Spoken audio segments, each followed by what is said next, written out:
Hello dear students. Hi. So let us understand a problem on working capital management.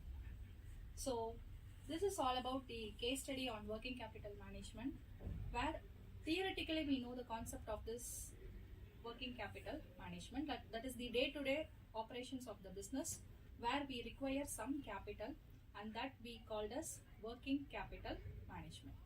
Okay, so theoretical part that we know, but how to apply that in practical? Okay, so when someone is asking you to find how much working capital is required for this business in that time, so definitely we should know that how to calculate that. Okay, for that let us understand this. So this part is the question which is given for us, and this is the solution which is provided. The final thing is that we need to find out working capital requirement. So just see this question now.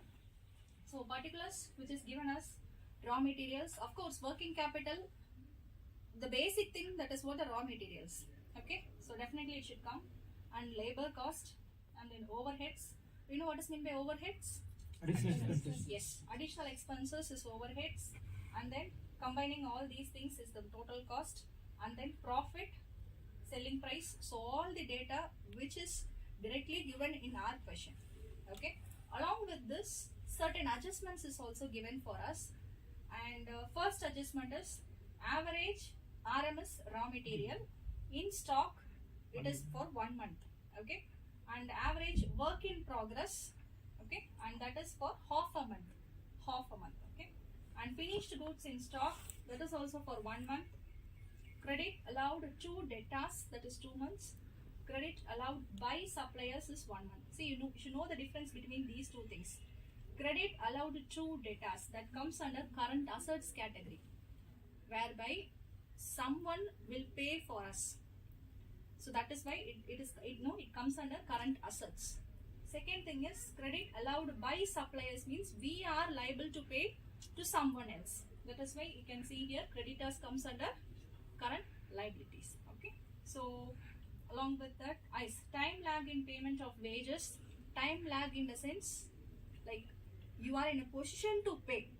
Okay, so that also comes under liability side. So again, in payment of overheads, that is also 1 month. Cash balance is 90,000, which is given. The entire units which is manufactured is 52,000 units. So by using these data, we need to calculate the working capital requirement. Okay, so formula is in simple we can say as current assets minus current liabilities. So first we need to calculate current assets, and then we need to do current liabilities by subtracting these two things, that is CA minus CL, which gives the net working capital. So that is what actual formula for finding the working capital. So for current assets, we have to write one by one what are all the data given here as current assets. So first one is stock of raw materials. Stock is our current asset, first one. So 52,000 into 20 into 1 by 12. So how it comes like this, 52,000 is the total units manufactured. Into 20 is what the raw material which is given, data which is given here, into 1 divided by 12, that is for 1 month they said like this. So divided by 12 in the sense for 12 months, for 1 year. Okay, so when we calculate this, we'll be getting that answer. Next part is work in progress. Okay, so for work in progress, see, this is raw material, work in progress, and finished goods. This is what the step-by-step process, right? First one is raw material, second is work in progress, and third one is finished goods. So under this work in progress, so certain details like again raw material, direct labor, DL is direct labor, and OH is overheads. Okay, so all the data which is given here, all we do for 52,000, that is the total unit, into 20 is for raw material, into 8 it is for direct labor, into 15 that is for overheads. All the data which is actually given there. Okay, so into 0.5 divided by, why it is mentioned as 0.5, since they said us half a month. So 0.5 divided by 12. So when you calculate all these things, you will be getting these by adding all the different answers.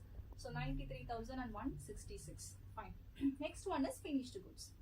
Again for finished goods, total units into 43 is the total cost. By adding all these things, 43 into 1 by 12.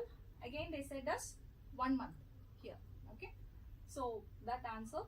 And as I said before, debtors comes under current assets. Okay, so again 52,000 into 50. So this is the entire amount for debtors. That is someone they are in a position to pay to us. Okay, into 50 into 2 divided, see here 2 months, 2 divided by 12. That answer. And cash balance, it is also our asset. It is given there in our adjustment. Okay, so that is 90,000. So by adding all these things, so this is what the amount of current assets, total current assets. Next part is liabilities.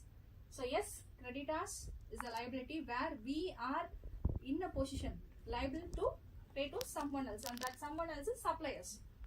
Okay, so into 43 into 1 by 12, again your total cost into 1 by 12, and outstanding wages, see here into 8 into 15, all the data as we discussed before, into 1 by 12, that is for 1 month. Okay, so by adding all these things, we will be getting this 2,86,000. So this is what the total current liabilities. So far we found out CA as well as CL. So CA minus CL, which gives the net working capital requirement, that is 6,03,499 is what the requirement for this particular case. So this is what the working capital answer that we found out. Hope you all understand. Thank you.